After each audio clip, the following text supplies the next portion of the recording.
Hey, good morning. Hope you're doing well on this Thursday morning. I think it is.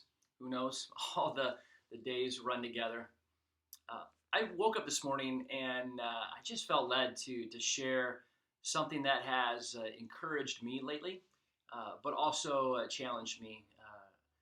And it's this story out of the Old Testament, out of the book of Daniel. And we read in the book of Daniel in the first couple chapters that Daniel and his buddies were taken from their home and brought into a new country. Their world was completely changed, their life completely upended. They were given a new name, told to do a bunch of things, different things than they were used to. And in Daniel chapter 3, the king of Babylon builds this big idol, this big structure, golden image, and tells people to bow down to it. And in Daniel chapter 3, we see that Shadrach, Meshach, and Abednego, Daniel's buddies, responded by saying, you know what? We're not going to bow down to this idol. We're not going to do it. And they were told over and over and over again to bow down. But there was a resilience that rose up in them and said, no way, we're not going to bow down to this idol, to this image. They're given one last opportunity to bow down. And I love their response in Daniel 3, verse 16. It says, Shadrach, Meshach, and Abednego answered and said to the king, O Nebuchadnezzar, we have no need to answer you in this matter. If this be so, our God whom we serve is able to deliver us from the burning fiery furnace, and he will deliver us out of your hand, O king.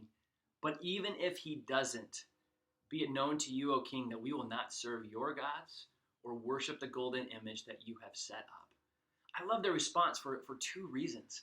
First of all, they believe that God was able to do the impossible. That God will deliver us out of this fire furnace. He will rescue us out of your hand. He has the power alone to do that. He can move in a miraculous way. But then I love their other part of the response. But even if he doesn't, we're still not going to bow down. Their faith was not contingent on a specific result that they knew God could bring about. But their faith wasn't contingent on that. Their faith was purely in God and who he was. Man, I was thinking about my life and just really encouraged and challenged too. What would be my response in that time? Frankly, what is my response in the midst of this season when much of life has been turned upside down? Much of life has changed.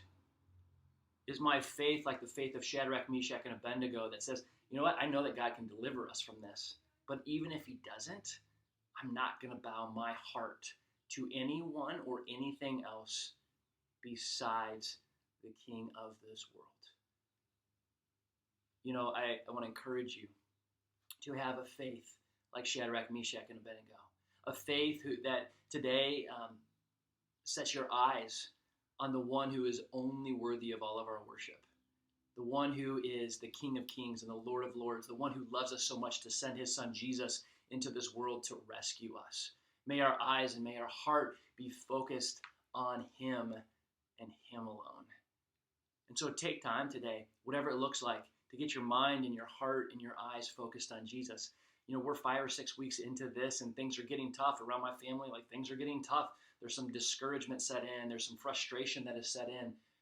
This is a great opportunity today to say, you know what? I'm not going to look at that frustration. I'm not going to look at that discouragement or those difficulties. Instead, I'm going to keep my eyes firmly fixed on Jesus.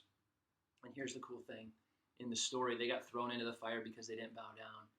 And in the rest of the story, we read that there wasn't just 3 people that were in the fiery furnace. A 4th was with them. And many people will say that was Jesus himself in the midst of the fiery furnace with them. As we go throughout the day, we know that we might be alone in our houses. We might be alone as we walk down the street, whatever.